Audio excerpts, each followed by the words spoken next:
Hello students, welcome back to study live with Raunak. चलिए शुरुआत करेंगे आज के अपने करंट अफेयर के सेशन की। 29 अक्टूबर के कुछ महत्वपूर्ण करंट अफेयर के क्वेश्चन को देखेंगे, लेकिन उससे पहले हम रिवीजन करेंगे कल के करंट अफेयर्स के प्रश्नों की वन लाइनर के साथ।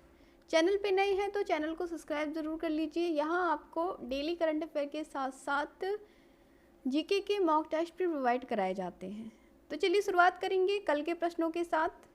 पहला प्रश्न था, इंडिया मोबाइल कांग्रेस के 7वें संस्करण का आयोजन कहाँ किया जा रहा है?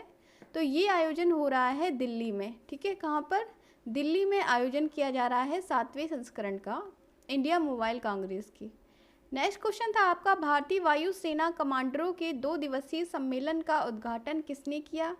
तो ये किया है रक्षा मंत्री हैं आपके राजनाथ सिंह। इनके द्वारा भारतीय वायु सेना कमांडरों के 2 दिवसीय सम्मेलन का उद्घाटन किया गया है। ठीक है, किसके द्वारा? रक्षा मंत्री राजनाथ सिंह के द्वारा। अगला प्रश्न था आपका, राजनेता ली केकियांग का निधन हो गया है, वह किस देश के पूर्व प्रधानमंत्री थे? तो ली केकियांग जिनका हाल ही में निधन हो गया, वो चीन के पूर्व प्रधानमंत्री रह चुके हैं। दिल का दौरा पड़ने से इनका निधन हो गया है। अगला प्रश्न था आपका, केंद्रीय शिक्षा मंत्री धर्मेंद्र प्रधान किस राज्य में 124 पीएम श्री स्कूलों का शुभारंभ किया है? तो ये किया गया है हरियाणा में। ठीक है, हरियाणा में केंद्रीय शिक्षा मंत्री धर्मेंद्र प्रधान द्वारा 125 पीएम श्री स्कूलों का शुभारंभ किया गया है। पीएम श्री जो स्कूल का ये शुभारंभ केंद्र सरकार के द्वारा किया जा रहा है। ठीक है, नेक्स्ट क्वेश्चन था आपका, केंद्रीय कैबिनेट ने जमरानी बांध परियोजना को मंजूरी दे दी है, ये किस राज्य से संबंधित है? तो ये संबंधित है आपका उत्तराखंड राज्य से। ठीक है, जमरानी बांध जो है वो आपका उत्तराखंड राज्य से संबंधित है। अगला प्रश्न था, भारत के किस खिलाड़ी ने एशियाई पैरा खेलों में 50 मीटर तो प्रश्न 6 था आपका कि भारत के किस खिलाड़ी ने एशियाई पैरा खेलों में 50 मीटर राइफल SH1 में इवेंट में स्वर्ण पदक जीता है? तो ये जीता है सिद्धार्थ बाबू ने। किसने? सिद्धार्थ बाबू ने स्वर्ण पदक जीता है 50 मीटर राइफल SH1 इवेंट में। अगला प्रश्न था, मलेशिया के अगले किंग के रूप में किसे चुना गया? तो ये चुना गया है सुल्तान इब्राहिम सुल्तान सिकंदर को। ठीक है, किसे चुना गया है मलेशिया के अगले किंग के रूप में? सुल्तान इब्राहिम सुल्तान सिकंदर को। अगला प्रश्न था, इंडिया मोबाइल कांग्रेस के 7वें संस्करण का उद्घाटन किसने किया है? तो ये किया है पीएम नरेंद्र मोदी। ठीक है, पीएम नरेंद्र मोदी द्वारा इंडिया मोबाइल कांग्रेस के 7वें संस्करण का उद्घाटन किया गया है नई दिल्ली में। अगला प्रश्न था आपका, भारतीय नौसेना के 8 अफसरों को किस देश में फांसी की सजा सुनाई गई है? तो ये सुनाई गई है कतर में। कहाँ पर? कतर में भारतीय नौसेना के 8 अफसरों को फांसी की सजा सुनाई गई है। अब शुरुआत करेंगे हम आज के अपने करंट अफेयर के सेशन की।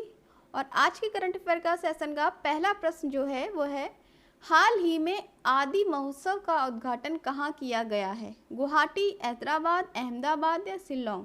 तो आदि महोत्सव का उद्घाटन आपका ऑप्शन नंबर सी अहमदाबाद में किया गया है, गुजरात के अहमदाबाद में किया गया है। आइए इससे जुड़े कुछ महत्वपूर्ण बिंदु देख लें। गुजरात के अहमदाबाद में आदि महोत्सव का आयोजन किया जा रहा है। ये महोत्सव जो है वो 25 अक्टूबर से 3 नवंबर तक चलेगा। कब से कब तक? 25 अक्टूबर से 3 नवंबर तक चलेगा।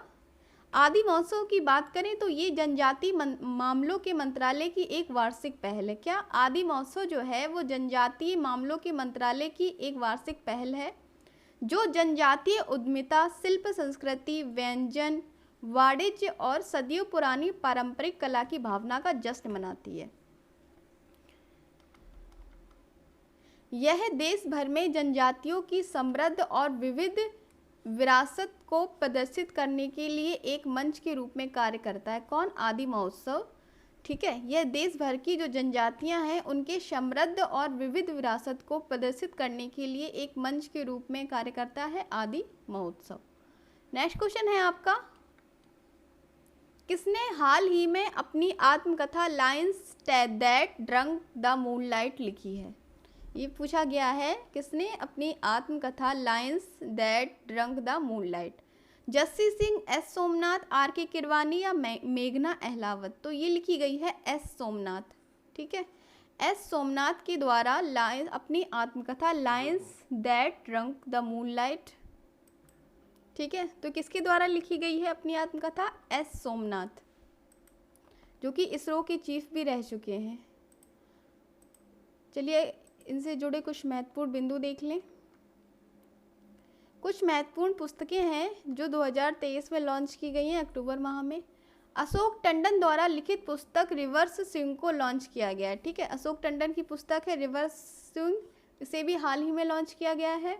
और राधिका अयंगर के द्वारा लिखी गई पुस्तक फायर ऑन द गैगेज का विमोचन भी किया गया अभी हाल ही में। और एक और पुस्तक लॉन्च हुई है हाल ही में, लीना कुमार द्वारा लिखित है। ये पहली पुस्तक है द ऑटोबायोग्राफी ऑफ गॉड। ठीक है, लीना कुमार द्वारा पहली पुस्तक the autobiography of the God जारी भी की गई है अक्टूबर माह में। ये अक्टूबर माह में जारी की गई कुछ पुस्तक हैं। अशोक टंडन द्वारा रिवर्स स्विंग लिखी गई है, राधिका अयंगर के द्वारा फायर ऑन द गैंगेज और लीना कुमार के द्वारा द ऑटोबायोग्राफी ऑफ गॉड जारी की गई है। नेक्स्ट क्वेश्चन पे चलेंगे और नेक्स्ट क्वेश्चन है आपका, हाल ही में किसे फ्रांस के महावाणिज्य दूत उपाधि से सम्मानित किया जाएगा? ऋचा चड्ढा, परमिंदर सिंह, परिणीति चोपड़ा या अदिति सिंह। तो इसका जो राइट आंसर है option number A, Richa Chadha. Richa Chadha को फ्रांस के महावाणिज्य दूत उपाधि से सम्मानित किया जाएगा। महत्वपूर्ण बिंदु हैं इसके। अभिनेत्री ऋचा चड्ढा को कला के क्षेत्र में उनके महत्वपूर्ण योगदान के लिए, किस लिए? कला के क्षेत्र में उनके महत्वपूर्ण योगदान के लिए फ्रांसीसी सरकार की ओर से सेवेलियर डांस द लॉर्डे डैश आर्ट्स एट ड्रेस लेट्रेस की उपाधि से सम्मानित किया जाएगा। कौन सी उपाधि से? सेवेलियर डांस लॉर्डे ड्रेस आर्ट्स एंड डेस लेट्रेस की उपाधि से सम्मानित किया जाएगा। मुंबई में फ्रांस के महावाणिज्य दूत जीन मार्क सेरे चार्लेट को 28 अक्टूबर शुक्रवार से शुरू होने वाले जियो मामी मुंबई अंतर्राष्ट्रीय फिल्म महोत्सव के मौके पे चड्ढा को ये पुरस्कार प्रदान करेंगे। ठीक है, 28 अक्टूबर को जो शुरुआत हो रही है जियो मामी मुंबई अंतर्राष्ट्रीय महोत्सव की, उसमें चड्ढा को ये पुरस्कार प्रदान करेंगे फ्रांस के जो महावाणिज्य दूत हैं जीन मार्क सेरे चार्लेट। कब? 28 अक्टूबर से। ठीक है, नेक्स्ट क्वेश्चन है आपका, 5G तकनीक पर राष्ट्रीय हैकाथॉन कहाँ आयोजित किया गया है? करनाल, बेंगलुरु, नई दिल्ली या लखनऊ। तो ये आयोजित किया गया है ऑप्शन नंबर सी, नई दिल्ली में। ठीक है, 5G तकनीक पर राष्ट्रीय हैकाथॉन आयोजित किया गया है नई दिल्ली में। महत्वपूर्ण बिंदु है इसके, पुलिस के लिए 5G टेक्नोलॉजी के इस्तेमाल पर एक राष्ट्रीय हैकाथॉन विमर्श 2023 का आयोजन किया जा रहा है। ठीक है, किसके लिए? पुलिस के लिए 5G टेक्नोलॉजी के इस्तेमाल पर एक राष्ट्रीय हैकाथॉन विमर्श 2023 का आयोजन किया जा रहा है, ताकि कानून प्रवर्तन एजेंसियां यानी LEA के सामने आ रही चुनौतियों और मुद्दों का समाधान करने के लिए उपकरण यानी टूल्स विकसित किए जा सकें। ठीक है, किसके द्वारा ये आयोजित किया जा रहा है? Bureau of police research and development यानी BPR&D, bureau of police research and development के हैकाथॉन आयोजन कर रहा है। ठीक है, क्योंकि इसे गृह मंत्रालय के सेंटर ऑफ एक्सीलेंस द्वारा MHA के भीतर 5G अनुप्रयोगों के इस्तेमाल के मामलों के उद्देश्य में नामित किया गया है। किसे? Bureau of police research and development के द्वारा 5G टेक्नोलॉजी का जो हैकाथॉन है राष्ट्रीय विमर्श 2023 आयोजन किया जा रहा है। इसका शॉर्ट फॉर्म होता है BPR&D। नेक्स्ट क्वेश्चन लेंगे अब हम, और अगला प्रश्न है आपका, warrior on wheels wheelchair to Padmashri नामक पुस्तक का विमोचन किसने किया? कौन सा? Warrior on wheels wheelchair to Padmashri नामक पुस्तक का विमोचन किसने किया? नरेंद्र मोदी, अमित शाह, मनोज सिन्हा या द्रौपदी मुर्मू। तो ये किया गया है option number C, Manoj Sinha के द्वारा। ठीक है, ऑप्शन नंबर सी आपका राइट है, मनोज सिन्हा के द्वारा, जो कि कश्मीर के उपराज्यपाल हैं। इनके द्वारा warrior on wheels wheelchair to Padmashri नामक पुस्तक का विमोचन किया गया है। महत्वपूर्ण प्रश्न, महत्वपूर्ण बिंदु देखेंगे इसके। कश्मीर के उपराज्यपाल हैं मनोज सिन्हा, इनके द्वारा कल श्रीनगर के राजभवन में वॉरियर ऑन व्हील्स पुस्तक का विमोचन किया गया है। ठीक है, यह पुस्तक भारतीय विकलांग कल्याण ट्रस्ट के अध्यक्ष रह चुके पद्मश्री डॉक्टर कन्हूभाई टेलर की शानदार जीवन यात्रा को प्रस्तुत करती है, जो इस अवसर पर उपस्थित भी थे। किसके अध्यक्ष हैं ये? भारतीय विकलांग कल्याण ट्रस्ट, पद्मश्री कन्हूभाई टेलर। इनके जीवन की शानदार यात्रा को प्रस्तुत करती है ये पुस्तक, ठीक है, जो इस अवसर पर उपस्थित भी थे। जब इस पुस्तक का विमोचन किया जा रहा था उस समय भारतीय विकलांग कल्याण ट्रस्ट के अध्यक्ष पद्मश्री डॉक्टर कन्हूभाई टेलर उपस्थित थे। अगला प्रश्न है आपका,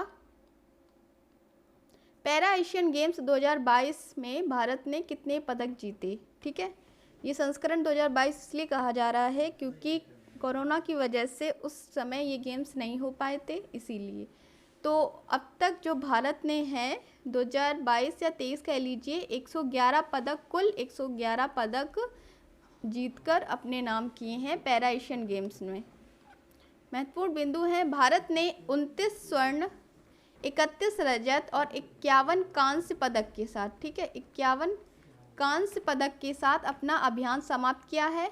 भारत को कुल 111 पदक हासिल हुए हैं, जो कि अब तक का भारत का सर्वश्रेष्ठ पदक तालिका में प्रदर्शन रहा है, ठीक है। 2018 में जो इंडोनेशिया में गेम हुए थे, 2018 में इंडोनेशिया में गेम हुए थे,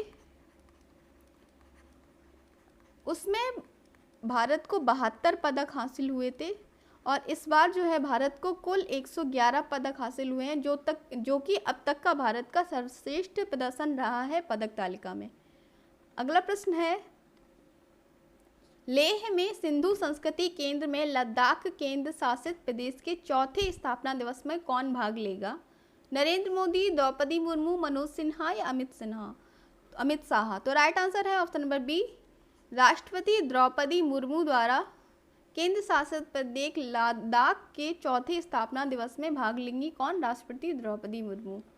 महत्वपूर्ण बिंदु है, केंद्र शासित प्रदेश बनने के स्थापना दिवस पर लद्दाख के 2 दिवसीय दौरे पे पहुंच रही हैं कौन? राष्ट्रपति द्रौपदी मुर्मू, जो कि सियाचिन ग्लेशियर भी जाएंगी, ठीक है। वहां वह विषम परिस्थितियों में देश की सेवा कर रहे सेना के जवानों का मनोबल बढ़ाएंगी।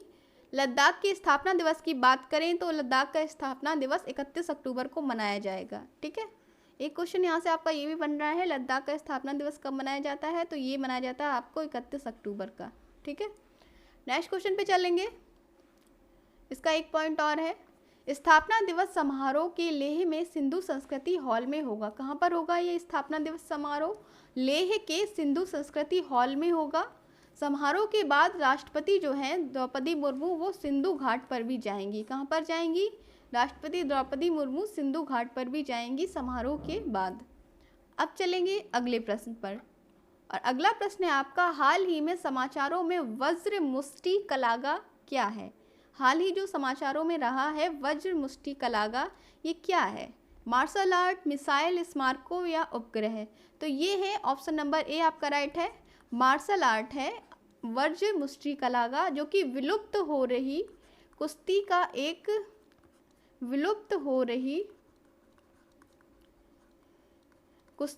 एक रूप है वज्र मुष्टि कलागा, ठीक है। नेक्स्ट क्वेश्चन है आपका, अंतर्राष्ट्रीय इंटरनेट दिवस कब मनाया जाता है? 20 अक्टूबर, 10 नवंबर, 29 अक्टूबर या 30 अक्टूबर? तो अंतर्राष्ट्रीय इंटरनेट दिवस जो है वो आपका ऑप्शन नंबर सी, आज ही के दिन यानी 29 अक्टूबर को मनाया जाता है। महत्वपूर्ण बिंदु है इसके, अंतर्राष्ट्रीय इंटरनेट दिवस वर्ष 1969 में इलेक्ट्रॉनिक संदेश भेजने हेतु इंटरनेट के सर्वप्रथम उपयोग की वर्षगांठ के अवसर पर 29 अक्टूबर 2014 को विश्व स्तर पर मनाया गया था। सबसे पहले कब मनाया गया था? 19 अक्टूबर 2014 को सर्वप्रथम मनाया गया था। 29 अक्टूबर 2014 को विश्व स्तर पर मनाया गया था सर्वप्रथम, और तभी से प्रत्येक वर्ष अंतर्राष्ट्रीय इंटरनेट दिवस जो है वो 29 अक्टूबर को मनाया जाता है। नेक्स्ट क्वेश्चन है आपका, हाल ही में विलय दिवस 2023 कब मनाया गया? 22 अक्टूबर, 26 अक्टूबर, 23 अक्टूबर या 25 अक्टूबर? तो ये मनाया गया है आपका ऑप्शन नंबर बी, 26 अक्टूबर को, ठीक है। 26 अक्टूबर को हाल ही में विलय दिवस 2023 मनाया गया। अब हम जान लेते हैं अक्टूबर माह के कुछ महत्वपूर्ण दिवसों की, जो कि एग्ज़ाम में आपसे ज़रूर पूछे जाते हैं। तो 1 अक्टूबर को आपको मनाया जाता है अंतर्राष्ट्रीय वृद्धजन दिवस एवं विश्व शाकाहारी दिवस। ठीक है, 1 अक्टूबर को क्या क्या मनाया जाता है? अंतर्राष्ट्रीय वृद्धजन दिवस और विश्व शाकाहारी दिवस। 2 अक्टूबर को मनाया जाता है आपका अंतर्राष्ट्रीय अहिंसा दिवस और महात्मा गांधी की जयंती भी होती है इस दिन। 3 अक्टूबर को विश्व प्रकृति दिवस मनाया जाता है। 4 अक्टूबर को आपको विश्व पशु कल्याण दिवस मनाया जाता है। 5 अक्टूबर को आपको विश्व शिक्षक दिवस मनाया जाता है। ये सभी आप नोट कर लीजिएगा। 6 अक्टूबर को विश्व मेरेबल पालसी दिवस मनाया जाता है।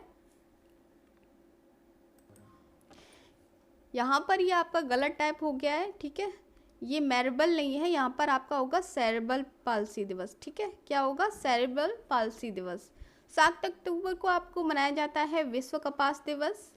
8 अक्टूबर का आपका मनाया जाता है भारतीय वायुसेना दिवस। ठीक है, नेक्स्ट है आपका 9 अक्टूबर को विश्व डाक दिवस मनाया जाता है और 10 अक्टूबर को आपका विश्व मानसिक स्वास्थ्य दिवस भी मनाया जाता है। आगे बढ़ेंगे। 11 अक्टूबर को आपको अंतर्राष्ट्रीय बालिका दिवस मनाया जाता है। क्या मनाया जाता है? अंतर्राष्ट्रीय बालिका दिवस आपका 11 अक्टूबर को मनाया जाता है। ये इंपॉर्टेंट है, आपसे एग्जाम में पूछा भी जा सकता है। वहीं 12 अक्टूबर की बात करें तो ये विश्व दृष्टि दिवस मनाया जाता है 12 अक्टूबर को। 13 अक्टूबर को आपको आपदा जोखिम न्यूनीकरण के लिए अंतर्राष्ट्रीय दिवस मनाया जाता है। कब? 13 अक्टूबर को। और इसके साथ ही राष्ट्रीय सिनेमा दिवस भी 13 अक्टूबर को मनाया जाता है। वहीं 14 अक्टूबर को विश्व प्रवासी पक्षी दिवस मनाया जाता है। 15 अक्टूबर को विश्व छात्र दिवस। 16 अक्टूबर को आपका विश्व खाद्य दिवस मनाया जाता है। 17 अक्टूबर को अंतर्राष्ट्रीय गरीबी उन्मूलन दिवस आपका मनाया जाता है। 20 अक्टूबर को आपका वर्ल्ड ऑस्टियोपोरोसिस डे, ये एक हड्डियों से संबंधित बीमारी होती है। और विश्व सांख्यिकी दिवस एक और मनाया जाता है 20 अक्टूबर को अंतर्राष्ट्रीय सैफ दिवस। अंतर्राष्ट्रीय सैफ दिवस जो है ये भी 20 अक्टूबर को मनाया जाता है। और 21 अक्टूबर को आपको राष्ट्रीय पुलिस स्मृति दिवस। ठीक है, 21 अक्टूबर को क्या मनाया जाता है? राष्ट्रीय पुलिस स्मृति दिवस, ये भी इम्पोर्टेंट है। 22 अक्टूबर को आपको अंतर्राष्ट्रीय हकलाना जागरूकता दिवस, ये मनाया जाता है। और 24 अक्टूबर, ये मोस्ट इम्पॉर्टेंट है, 24 अक्टूबर को संयुक्त राष्ट्र दिवस मनाया जाता है। इसी दिन संयुक्त राष्ट्र संघ की स्थापना हुई थी, इसीलिए 24 अक्टूबर को संयुक्त राष्ट्र दिवस के रूप में मनाया जाता है। तो ये थे अक्टूबर माह के इम्पोर्टेंट्स डे। सेशन पसंद आया हो तो चैनल को सब्सक्राइब कर लीजिए और वीडियो को एक लाइक ज़रूर करिएगा। हमारे चैनल पे आपको डेली करंट अफेयर के साथ साथ जीके के और हिंदी के बेस्ट से बेस्ट मॉक टेस्ट प्रोवाइड कराए जाते हैं। तो चलिए फिर मिलते हैं एक नई वीडियो के साथ, तब तक के लिए नमस्कार, take care and good bye.